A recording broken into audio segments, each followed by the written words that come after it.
এই মন্দির 350 বছরের বেশি বছরের পুরনো।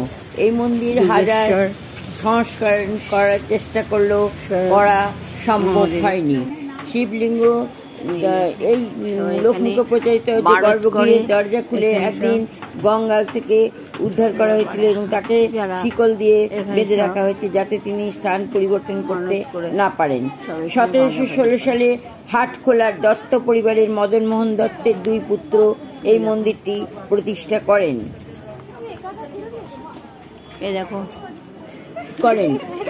তারপরে ফুলের এখানে শ্রাবণ মাসের উৎসবে আমেজ এই মন্দিরে থাকে গুরু পূর্ণিমা থেকে রাখি পূর্ণিমা পর্যন্ত। এই মাসের প্রতি সন্ধ্যায় রাজবেশে সাজেন মোটা মহাদেব। ফুলের পোশাক এবং গহনায় সে এক অপরূপ দৃশ্য। বহু দূর দূরান্ত থেকে আসেন এই মন্দিরে ভক্তগণ এবং এখানে কিছুক্ষণ বসে তারপর যেতে হয়। এই অঞ্চলের সকলের রক্ষাকর্তা তিনি, মানুষের বিশ্বাস এবং উনি খুবই জাগ্রত। মন্দির খোলা থাকে 5টার থেকে খোলা হয়, আবার 12টায় বন্ধ হয়, আবার 12টার থেকে আবার 4টায় খোলা হয়, আবার রাত্রির 8টায় বন্ধ হয়।